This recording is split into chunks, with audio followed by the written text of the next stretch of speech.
Yeah, there's a graphic novel called The Death of Stalin, Fabien Nuret. It was a French graphic novel.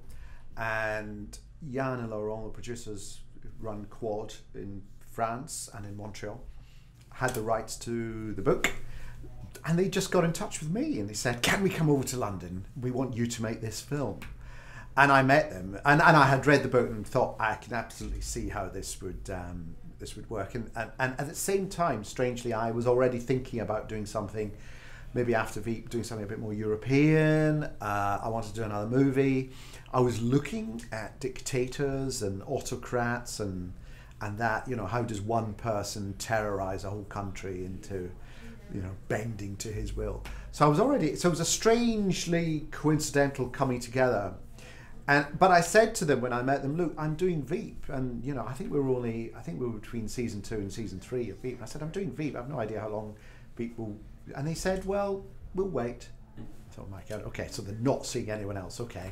And I knew when I'd finished season 3, I knew one more season of Veep for me.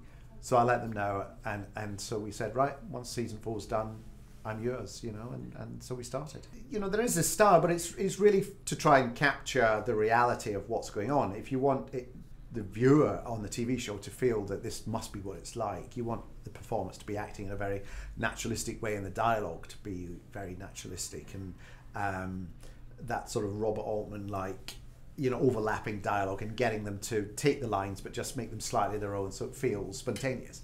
There's that. I didn't actually, going into the Death of Stalin, I didn't think that's the style we'll make this in. I think there's lots of big set piece, lots of very visual moments. There's a grandeur to it and a colour and a tone to it, and I knew the music was going to be very important. So I was seeing it more cinematically. But of course, once you get the ensemble together, you know, you are back where you were with those other shows and within the loop, in that you have an ensemble team who you just want to spark off each other.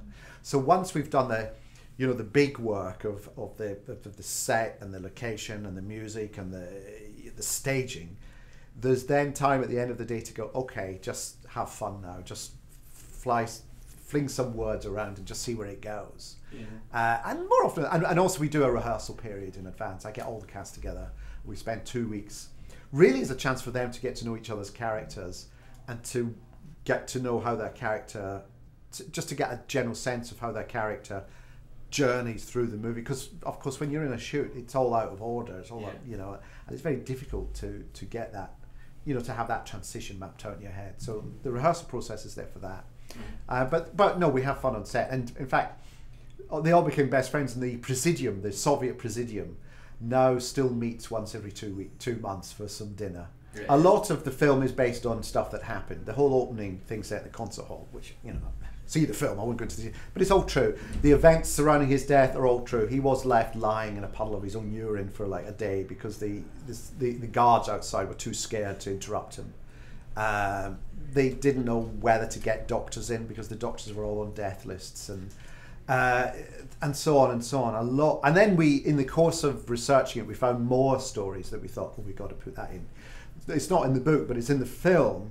Vasily, Stalin's son, he's in the Russian Air Force and he's promoted way above his level.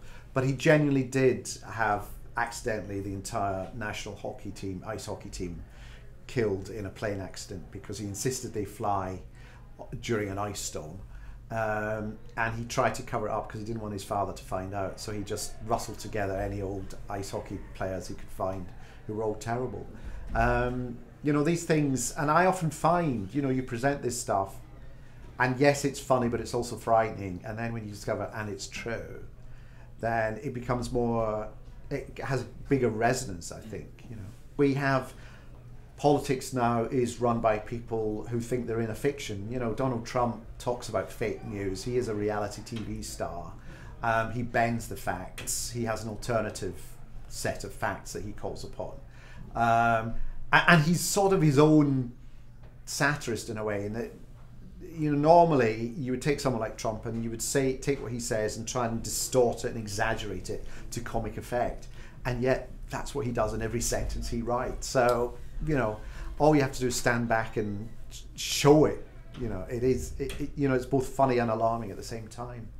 And it's interesting, you know, we shot the movie last summer, So it was before Trump got in, but as I was starting to cut it together and previewing it to people earlier this year, they were saying, but this is so resonant now because it's about what happens when one person takes control and tries to change all the facts and rewrite history books, you know, and it's what happened in the Soviet Union when people were put on the list.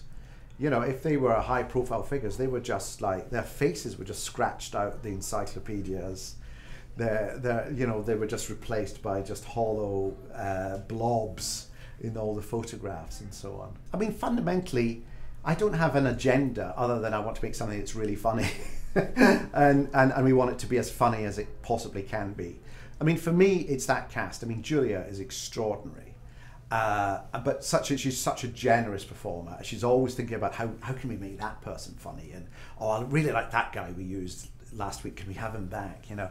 And for me, it's just watching that team, you know, and I can do now, as not being involved in it, I sit and watch it as a viewer, and I'm genuinely laughing because I genuinely don't know what they're going to say or do next, and it makes me admire that cast all the more. So I hope they all go on to have sort of stellar careers in their own projects, which I'm sure they will.